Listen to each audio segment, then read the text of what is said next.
Bonjour à toutes et tous et bienvenue dans le podcast de l'Institut Wallon de l'évaluation, de la prospective et de la statistique, l'IWEPS, consacré à ses publications, travaux et actualités.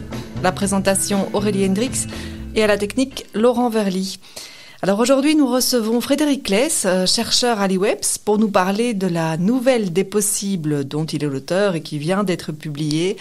Bonjour Frédéric. Bonjour Aurélie. Alors, cette note de veille prospective, elle pourrait être intitulée « Le monde sous Trump 2.0 », un sujet d'une grande actualité évidemment. Nous enregistrons ce podcast le 1er avril 2025. Et depuis la réélection de Donald Trump à la présidence des États-Unis, il ne se passe pas un jour sans qu'une nouvelle mesure forte de son administration ne soit annoncée, tant au niveau intérieur qu'international. Ce qui vous fait dire qu'une séquence de grandes incertitudes vient de s'ouvrir. Alors c'est important aujourd'hui de se pencher sur cette question, Frédéric ? Merci Aurélie. En effet, on savait que le retour de Donald Trump à la Maison-Blanche allait avoir des conséquences importantes. On y était préparé d'une certaine manière par son premier mandat. Mais on ne se doutait pas de la rapidité, de l'intensité de ce qu'il a entrepris, et ce, dès son inauguration le 20 janvier. Tu fais d'ailleurs bien de préciser la date de l'enregistrement du podcast, parce qu'on peut être sûr qu'entre ce podcast et sa diffusion, les choses auront sûrement encore bougé. En fait, s'il y avait un parallèle à faire, ce serait avec l'irruption de la pandémie de Covid-19 il y a 5 ans, en mars 2020. Trump et le Covid, ce sont deux événements qui viennent en rupture, qui ouvrent une période de grande incertitude, où on se dit que tout à coup, tout est possible, ou presque, et même l'impensable. La différence, je crois, est dans l'état d'esprit dans lequel ces deux événements nous placent.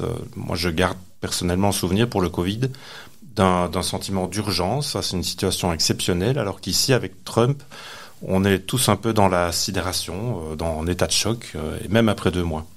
Et si je pense au Covid, c'est parce que à l'époque, l'IWEPS avait aussi publié un bulletin de veille prospective spécial et d'initiative, personne ne nous l'avait demandé, avec des scénarios de sortie de crise. Et c'est exactement ce qu'on a essayé de faire aujourd'hui pour Trump. Et finalement, donc, pourquoi un institut wallon comme le nôtre travaille sur la question du deuxième mandat de Trump ? En quoi c'est important pour la Wallonie aussi ? Alors c'est vrai que c'est un événement international qui dépasse de loin l'échelle de la Wallonie, mais en même temps, ce qui se passe est d'une telle ampleur qu'on s'est dit qu'on ne pouvait pas faire l'économie d'une réflexion sur le sujet. La Wallonie n'est pas une île. Nous sommes pris, que nous le voulions ou non, dans cette séquence historique et politique qui s'est ouverte le 20 janvier. Notre territoire, notre économie, on le sait, sont fortement ouverts, fortement interdépendants, donc il y aura forcément des conséquences pour nous. Alors c'est vrai qu'aujourd'hui, il est impossible d'évaluer encore précisément les impacts de ce second mandat sur la Wallonie, encore moins de le chiffrer, ça ce sera pour plus tard. Mais il est important de déjà réfléchir à l'événement, à sa portée, à sa signification qui, en fait, est loin d'aller de soi. Et justement, donc, comment avez-vous abordé la question ? Je pense que votre démarche prospective, elle a été double. Oui, alors comme tu le précises, c'est d'abord une démarche prospective. On se méprend souvent sur le terme, mais ça vaut la peine de le rappeler. En prospective, on ne cherche pas à prévoir l'avenir.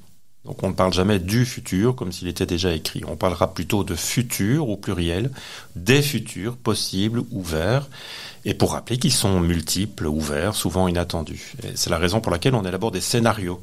Les scénarios sont un moyen, un outil pour explorer le futur à travers ce qui pourrait arriver. Alors ensuite, oui, démarche double, en tout cas en 2 temps. Tout d'abord, on a essayé de comprendre ce qui est en train de se dérouler, de sortir de la sidération, de prendre la mesure du changement. Et là, on s'est rendu compte que sous ces dehors chaotiques, il y a bien un pattern, il y a un motif qui émerge, des sources d'inspiration identifiables, qui donnent sens à ce que fait Trump. Il y a une stratégie, des principes, une certaine idée de la vision du futur de ce gouvernement. Un premier moment analytique, donc. Et puis, dans un deuxième temps, on a essayé d'imaginer des scénarios d'évolution pour la suite de la présidence. Alors, j'y reviendrai plus tard, mais disons que pour ces scénarios, on s'est basé sur une grille de lecture qui a fait ses preuves. On l'avait utilisée aussi pour le Covid. Une grille basée sur 4 scénarios types, donc 4 images du futur, très génériques, mais aussi très contrastées, donc qui ont servi de point de départ pour formuler des hypothèses d'évolution. Et sur quelle source ou type de source vous vous êtes basé ? Oui, c'est important de rappeler qu'il s'agit d'un bulletin de veille prospective. Donc, à la base, c'est un travail qui repose, comme tout travail de veille, sur l'accumulation d'informations de toutes sortes autour de l'événement en cours. Donc, il y a un suivi de la presse, évidemment, pour saisir le fil de l'actualité, le fil des événements, mais aussi de l'information plus éditorialisée, plus réflexive, des prises de position, des tribunes, des entretiens, des analyses, donc tout ce qu'on trouve dans les médias, les think tanks, les institutions internationales, le monde académique aussi. Beaucoup de chercheurs, de chercheuses ont cherché très tôt à documenter les premières semaines de la présidence, à nommer ce qui était en train de se passer. Et c'est là que la grille de 4 futurs ou scénarios s'est révélée vraiment précieuse, parce qu'elle a permis de structurer cette masse d'informations absolument monstrueuse qui est générée quotidiennement autour de Trump. Donc on l'a dit, votre démarche elle a été double, et cette nouvelle des possibles, elle commence donc par un chapitre où vous tentez de décrire la transformation radicale qui s'opère aujourd'hui aux États-Unis.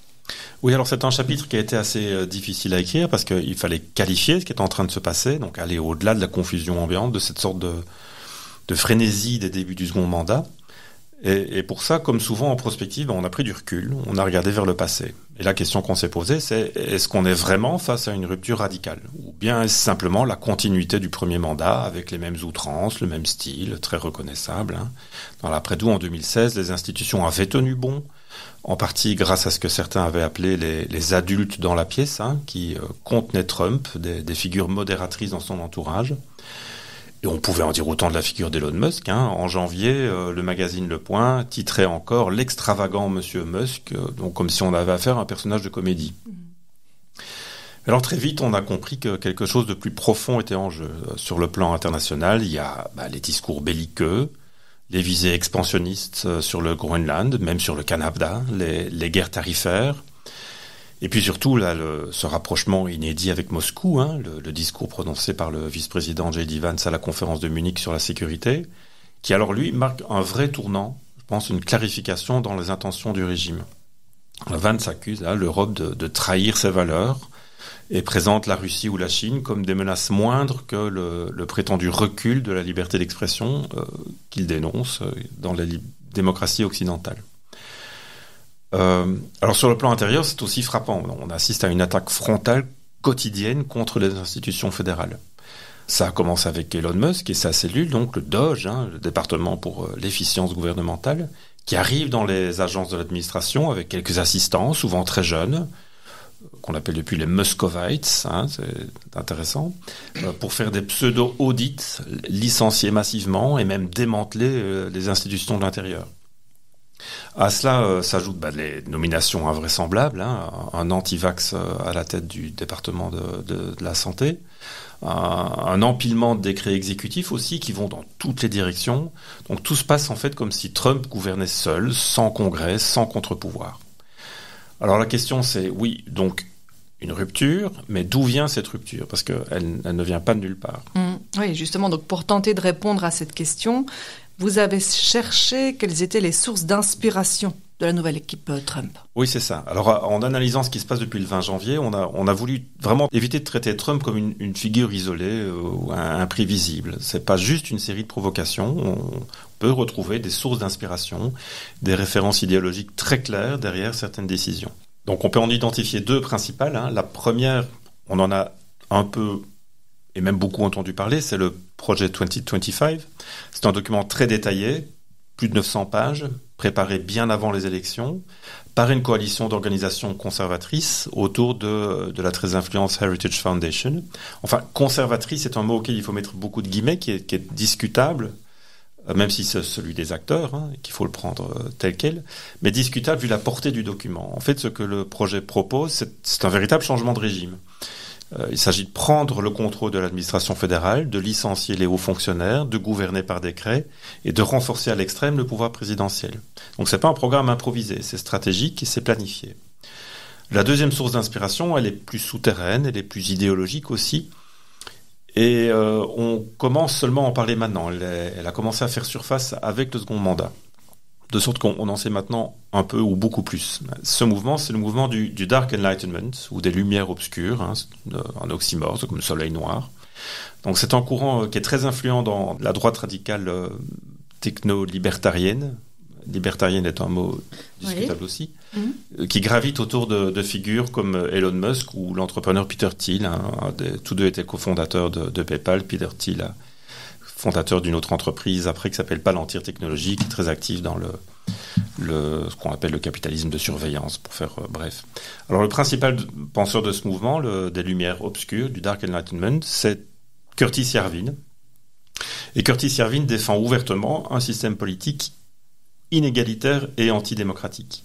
Pour lui, la démocratie est un système dépassé, inefficace, qu'il faudrait remplacer par un pouvoir centralisé, un pouvoir quasi monarchique, il l'assume comme tel, dirigé comme une entreprise, avec un président CEO qui gouvernerait l'État comme une start-up. Alors c'est intéressant, le nom même de la cellule Doge de Musk est directement inspiré des écrits d'Yarvin. Yarvin ne parle pas de Doge, il parle de RAGE, donc Retire All Government Employees, donc licencier tous les employés du gouvernement. Alors Doge sonne sûrement mieux, et en plus ça fait référence aux crypto-monnaies, donc double bénéfice, mais l'influence est là. Et donc avec ces deux sources, le Project 2025 et le Dark Enlightenment, on voit qu'il ne s'agit pas seulement de chaos, mais d'un projet de transformation radicale du régime, avec des outils, une idéologie, des feuilles de route, des relais dans la sphère économique. On a dit que J.D. Vance était le candidat de Peter Thiel. Eh bien, en découvrant les idées qui animent Thiel, on saisit mieux la configuration intellectuelle de la présidence, en quelque sorte. On entend aussi de plus en plus de voix s'élever pour comparer la situation actuelle à celle des années 30. Oui, alors c'est une comparaison qu'on entend de plus en plus souvent et qui n'est pas seulement une formule journalistique. Il y a plusieurs niveaux dans cette analogie. Il y a d'abord un parallèle évident avec la montée du nazisme, qu'il faut prendre avec beaucoup de précautions. Mais il y a aussi des similarités avec la dynamique internationale des années 30. On serait en train de revivre les accords de Munich de 38, voire le pacte germano-soviétique, ou même un nouveau Yalta si on se projette après-guerre. Le sort de l'Ukraine serait scellé comme l'a été celui de la Pologne, ou comme l'Europe serait maintenant partagée entre deux grands blocs. Trump et Poutine seraient en train de se partager l'Europe. Et donc, comme dans la séquence des années 30, on voit une forme de repli des démocraties libérales, aussi une hésitation à agir, une tentation de l'apaisement. Le risque avec ces références serait de croire que l'histoire se répète à l'identique. L'intérêt de ces références, c'est surtout leur manière de structurer le débat, de lui donner des coordonnées. Et derrière les homologies, il faut pouvoir aussi saisir ce qu'il y a de différent, trouver des mots, des catégories qui peuvent qualifier ce qui est en train d'émerger. On pourrait dire la même chose des références à la fiction qui fonctionnent de la même manière. Je pense au roman 1984 de George Orwell qui avait déjà servi de point de repère pour le premier mandat de Trump, le mandat des faits alternatifs. Il y a un certain rapport au langage, par exemple, l'interdiction prise très vite par l'administration d'utiliser des termes qui font référence au genre, à l'inclusion, même au changement climatique. Ce ne sont pas que des attaques contre la science, ce serait déjà grave en soi. Mais non, ce sont des tentatives pour restreindre le langage, pour rétrécir le champ de ce qui peut être dit, pensé, pour nommer la réalité. C'est vrai aussi de l'injonction un peu puérile de renommer des entités géographiques. À quoi bon appeler Golfe d'Amérique ce qu'on a toujours appelé Golfe du Mexique ? En fait, ça vaut aussi comme test de loyauté. Google a adopté le terme pour ses cartes. Oui, donc on le voit dans cette première partie de la nouvelle des possibles, où vous dressez le tableau d'une situation actuelle pour le moins inquiétante. Mais en tant que prospectiviste, vous vous êtes surtout tourné vers le futur, ou plutôt les futurs possibles, en dressant 4 scénarios d'évolution. Oui, alors pour ces scénarios, on s'est basé sur une grille de lecture, j'en ai déjà un peu parlé, qui était très utile, elle nous avait déjà bien servi pour le Covid. Alors, cette grille, c'est celle du prospectiviste américain Jim Dator, qui a fait de la prospective à Hawaï. Certains ont quand même de la chance. Alors à force de faire de la prospective, Jim Dator avait remarqué qu'au fond, les récits sur le futur adoptent toujours un peu les mêmes structures, les mêmes schémas. Donc, contrairement à ce qu'on pourrait penser, notre imagination du futur, elle est loin d'être infinie, elle est même assez cadrée en fait. Et il propose 4 grands types de futurs, 4 futurs génériques, si on veut, qui ont servi de point de départ. Alors, très rapidement, avant de les détailler, mais le premier, c'est le futur de transformation. Donc le futur sera complètement bouleversé, il sera en rupture complète avec le présent. C'est un peu ce qui semble se passer avec Trump. Trump revient, il renverse sa table, plus rien ne sera comme avant.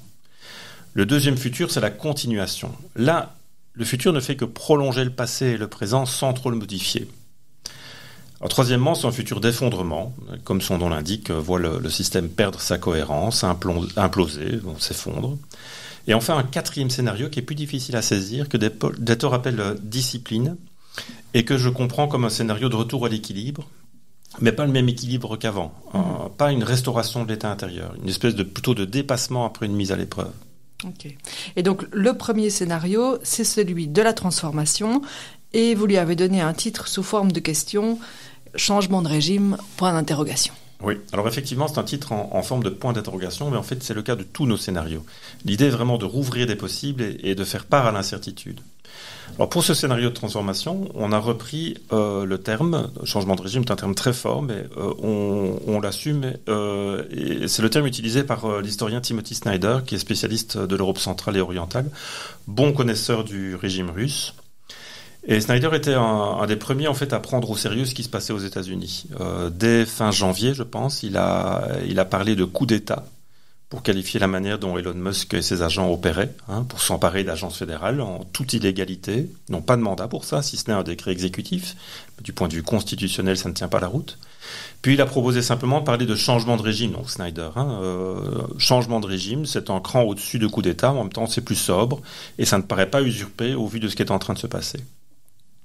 Donc ce scénario de transformation, c'est celui où Trump parvient à mener son projet à terme. Donc au terme du scénario, en 2028, si on veut, l'exécutif réussit à concentrer tous les pouvoirs, les contre-pouvoirs sont neutralisés, à commencer par le Congrès, la justice, en maintenant une espèce de façade institutionnelle. Donc on reste techniquement dans une démocratie, mais en réalité, l'alternance devient impossible, le pluralisme est étouffé, l'espace public est recentré autour d'un récit unique. Et sur le plan international, donc les États-Unis assument leur isolement, adoptent une posture prédatrice basée sur la captation de ressources, y compris dans leur voisinage immédiat. Alors, la logique devient celle du pur rapport de force à tous les niveaux. Alors une question se pose, comment est-ce qu'on qualifie ce régime ? Il y a des termes qui sont discutés, post-démocratique, illibéral, on entend beaucoup, post-fasciste, pourquoi pas, césariste. En fait, aucun ne convient vraiment. Tous éclairent une facette importante du régime, mais aucun ne parvient vraiment à donner une vue d'ensemble. Et c'est la raison pour laquelle on a choisi de ne pas le qualifier, de laisser sa nature encore en suspens, même si ses composants sont désormais connus. Dans le deuxième scénario, là, vous posez la question de la restauration de la République. C'est le scénario de la continuation. Oui, alors c'est ici aussi qu'on entre vraiment dans le travail d'imagination prospective proprement dit. Donc les trois autres scénarios, après le premier, sont des scénarios où on imagine différentes manières pour le gouvernement Trump d'échouer dans son projet de changement de régime. Pour que ce projet échoue, il faut des obstacles sur sa route, des mécanismes, et derrière des mécanismes, des gens, des personnes, et donc autrement dit des contre-pouvoirs. Si on prend un peu de recul sur les trois autres scénarios, en fait, on peut dire qu'à chaque scénario est associé un type de contre-pouvoir qui fait échouer le régime. Alors, dans le scénario de continuation, pour commencer par celui-là, donc celui qui se rapproche le plus d'un scénario de retour à la normale. Oui. Le plus simple à imaginer pour que tout revienne à la normale, c'est finalement que les institutions américaines résistent, à commencer par le pouvoir judiciaire. On sait que chacun ou presque des décrets exécutifs de Trump ont fait l'objet de recours. Imaginons que ces recours aboutissent et qu'ils aient force de loi. Mais le Congrès va aussi résister. Pour le moment, le Congrès est très silencieux, on n'entend pas parler de l'opposition démocrate, et les républicains semblent toujours alignés sur Trump. Alors, je dis bien semble parce que on décèle déjà des premiers signes de désobéissance. On le voit par exemple avec le scandale des fuites sur le projet d'opération militaire contre les rebelles Houthis au Yémen, qui ont été révélés d'une manière incroyable, mais bon, tout est incroyable depuis le 20 janvier. Un journaliste du magazine américain The Atlantic a été par erreur ajouté sur un groupe de discussion de messagerie Signal, et ça aussi, ça paraît incroyable. C'est une messagerie commerciale, au mépris de tous les protocoles de sécurité de l'armée. Et donc le motif qui traverse ce scénario de continuation, c'est que finalement, la plus grande menace qui pèse sur l'administration de Trump, c'est son amateurisme, c'est son incompétence. C'est ce que l'essayiste américaine Rebecca Solnit appelle le coup d'État stupide. Admettons que c'est un coup d'État, mais c'est un coup d'État stupide. On pourrait multiplier les anecdotes. Il y a les inconséquences de la cellule Dodge qui rappellent des agents après les avoir licenciés. Il y a les tonnes de produits agricoles qui pourrissent dans les ports parce que la cellule Dodge a démantelé les programmes d'aide humanitaire. Il y a la confusion entre souris transgenres et souris transgéniques. On a parfois un peu l'impression de se trouver devant une adaptation du film Idiocratie. Et ce n'est pas moi qui le dis, c'est une métaphore, une image qui accompagne le régime, qui était déjà présent d'ailleurs durant le premier mandat de Trump. Donc ça, c'est un fil qui sous-tend de nombreuses interprétations de l'action du gouvernement Trump. Donc si on amplifie ces signaux faibles, on pourrait se trouver dans une situation où certains républicains rompraient les rangs pour demander des comptes à Trump. D'autant que dans leur district, les électeurs aussi demandent des comptes. Les mesures commencent à les toucher directement, dans les programmes de soins de santé, d'éducation, de soutien aux vétérans, aux agriculteurs. Les électeurs se rendent compte que Trump ne fait pas diminuer le prix des œufs, qui est vraiment devenu le point de fixation du succès ou non de la politique économique de Trump. Et même que Trump agit en fait contre leurs intérêts. Donc ça, c'était pour le deuxième scénario. Le troisième, quant à lui, est celui de l'effondrement. Oui, alors un scénario d'effondrement, on imagine ici une autre bifurcation. Dans ce scénario, l'administration qui est contestée, comme dans le deuxième, se lance plutôt dans une fuite en avant. Et là, le ressort est plutôt économique. C'est la politique économique de Trump, à commencer par sa politique tarifaire, qui finit par provoquer le résultat que quasi tous les économistes prévoyaient, à savoir un ralentissement de l'activité, et puis une récession. Mais au lieu de faire machine arrière, de manière pragmatique, on imagine ici que Trump double la mise, en quelque sorte. Et la situation devient rapidement catastrophique, parce que des centaines de milliers de gens perdent leur emploi.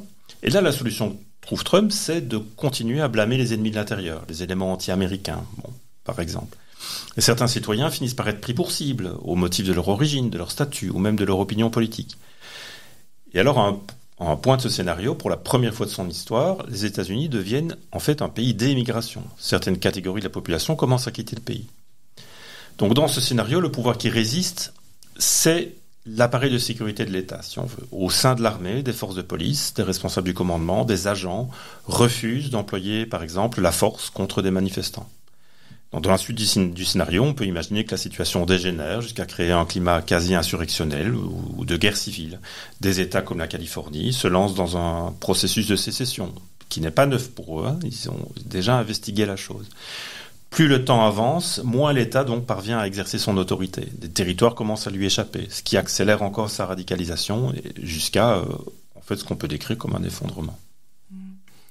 Et finalement, dans le quatrième scénario, là, le choc politique du second mandat de Trump ne provoque ni effondrement, comme on l'a vu dans le scénario 3, ni restauration, qu'on a vu dans le scénario 2, mais une sorte de mise à l'épreuve prolongée du système politique, comme vous le dites. Oui, alors c'est un scénario plus difficile à imaginer, mais pour lequel on trouve aussi des signaux faibles qui le rendent possible, crédible, en tout cas pensable aujourd'hui. On a les yeux rivés sur Trump et son équipe, mais on parle moins de la mobilisation citoyenne contre le gouvernement, qui est pourtant là. Elle est présente depuis l'inauguration. Alors dans ce scénario, ces mouvements prennent de l'ampleur et commencent à mobiliser au-delà de leurs partisans. J'ai déjà parlé de l'insatisfaction des électeurs MAGA. MAGA, les électeurs MAGA MAGA, c'était le slogan qui accompagne la campagne de Trump, Make America Great Again. Ok. On pourrait très bien voir ces électeurs se retourner contre leurs élus et faire valoir des revendications plus pragmatiques. Le prix des œufs, par exemple. Mais chez les démocrates, c'est pareil. Devant l'attentisme de leurs représentants, les électeurs prennent les devants. Donc il y a là en germe un large mouvement transpartisan qui pourrait fédérer donc au-delà de leur base électorale et sur des thèmes comme la lutte contre la corruption, qui peut se cristalliser autour de sur la figure de Musk, la justice fiscale, l'emploi, les soins de santé. On verrait aussi une nouvelle génération de représentants politiques. Alors un signe faible que je trouve intéressant, c'est la CEO de Blue Sky, donc le réseau social qui est aujourd'hui la meilleure alternative à X, qui s'est affiché avec un t-shirt au message très politique, Mundus sine Caesaribus, en latin, un monde sans César. Alors c'est intéressant parce que ça veut dire qu'il y a des entrepreneurs technologiques qui ne souscrivent pas au récit impérial, au récit techno-féodal du Dark Enlightenment, donc qui refusent la tentation oligarchique. Et on pourrait voir aussi dans le même ordre d'idées le milliardaire Warren Buffett proposer spontanément, à 94 ans, de payer un impôt sur la fortune, comme il l'avait déjà évoqué par le passé. Alors c'est pas un scénario tout rose non plus, les clivages restent très profonds, mais le pari c'est que Trump arrive à coaliser suffisamment de gens contre lui jusqu'aux élections de mi-mandat, après quoi il serait mis en minorité par le Congrès et il terminerait son mandat de manière beaucoup moins flamboyante. Alors la question elle est volontairement un peu provocatrice, mais au final on fait quoi maintenant avec ces 4 scénarios que vous avez imaginés ? Alors c'est une bonne question, parce que imaginer des scénarios, c'est une chose, mais comme je l'ai dit, ce n'est qu'un outil. Alors en général, en prospective, après la phase scénaristique, on entre dans une phase plus stratégique. Donc que fait-on ? Oui. Quels sont les leviers d'action dont on dispose? Alors, c'est évidemment difficile à réaliser. Nous n'avons pas les leviers. Ce qu'on peut déjà faire par contre, c'est partir des scénarios pour en extraire des enjeux, des menaces, des opportunités. Donc après chaque scénario, on a essayé d'imaginer ces répercussions dans 4 séries de domaines. Donc, l'ordre international, le niveau européen, la stabilité régionale européenne, la gouvernance climatique et enfin les clivages identitaires et sociaux. Et ce qui apparaît avec force quand on compare ces répercussions d'un scénario à l'autre, c'est qu'il n'y a pas de retour à la normale. Il y a des irréversibilités dans chaque scénario. Quelle que soit l'issue, le second mandat de Trump aura des conséquences profondes aux États-Unis comme ici. Du point de vue européen, les menaces sont déjà visibles. Je pense par exemple à la nécessité de penser à une nouvelle architecture de défense commune en cas de retrait implicite ou explicite américain. Mais sur le plan démocratique, le risque est réel également. Selon le degré auquel Trump réussit ou échoue dans son projet, ce qui se met en place aux États-Unis aura des effets d'exemplarité en Europe. Il fera des émules qui voudront appliquer le programme et ou la méthode. En matière de gouvernance climatique, la relance des énergies fossiles pourrait aussi entraîner un recul des objectifs climatiques. On peut se diriger vers un monde où transition signifiera avant tout adaptation ou solutionnisme technologique. Mais il n'y a pas que des menaces, il y a aussi des opportunités. Le régime trumpien peut agir comme un repoussoir, comme un signal d'alarme. Il peut déclencher un sursaut démocratique, il peut susciter de nouveaux modes de mobilisation. Même en matière de transition, les choses ne sont pas si claires. Le retrait américain des accords de Paris, par exemple, peut faire avancer des dossiers. Il peut relancer un processus de transition sur des bases différentes, par projet, par blocs régionaux. L'Europe a une carte à jouer pour s'affirmer comme pôle de stabilité. En cas de vide stratégique américain. Elle peut aussi assumer un leadership scientifique et technologique. Dans certains scénarios, il y aura peut-être une diaspora de chercheurs, d'entrepreneurs, de citoyens qui seront tentés de quitter les États-Unis. Donc l'Europe peut leur offrir un cadre attrayant. Il n'y a donc pas que des menaces. Alors Frédéric, vous avez passé ces dernières semaines, ces derniers mois à travailler sur cette publication, sur cette question. Mais quelle conclusion pouvez-vous faire aujourd'hui ? Alors bien, à titre personnel, je dois quand même avouer que c'était une expérience éprouvante, parce qu'elle expose un matériau assez explosif, mais c'est aussi libérateur d'une certaine manière. Après tout, 3 des 4 scénarios aboutissent à un échec du régime trumpien. Donc ça veut dire qu'il y a des contre-pouvoirs, que tous n'ont pas dit leur dernier mot. On ne les voit pas beaucoup pour le moment, mais c'est pas joué. On peut avoir l'impression que c'est déjà joué, que la machine est déjà lancée. Mais la leçon de ce détour par les scénarios, et c'est une leçon qu'on retire souvent d'une démarche prospective en fait, en général, c'est que rien n'est inéluctable. Il ne faut pas se rassurer non plus. La résistance n'est pas le mode par défaut. On assiste en fait plutôt pour le moment à ce que Timothy Snyder appelle une obéissance anticipative. Les institutions se conforment avant même qu'on ne leur demande. Et les citoyens aussi. On commence à lire des témoignages américains qui s'autocensurent, qui surveillent à qui il parle, qui s'exprime moins volontiers en public. Alors tout ça, quelle que soit l'issue, va forcément laisser des traces. Il est très possible que certains des scénarios perdent toute pertinence dans les mois à venir, mais c'est le jeu de ce genre d'exercice. On travaille à des produits qui sont éminemment périssables. En prospective, on sait aussi que le futur nous détrompera, mais on n'écrit pas ces scénarios pour avoir raison ou tort. On écrit ces scénarios pour se donner des capacités d'anticipation, pour voir au-delà et agir maintenant. Merci Frédéric Claes pour cet entretien très éclairant, très intéressant sur une question qui évidemment nous préoccupe toutes et tous, je pense, actuellement. Alors votre nouvelle des possibles, elle est disponible gratuitement sur notre site web dans la rubrique publications. Je vous invite à la lire pour en savoir plus et je vous dis à bientôt pour un nouveau numéro du podcast de l'E-Webs.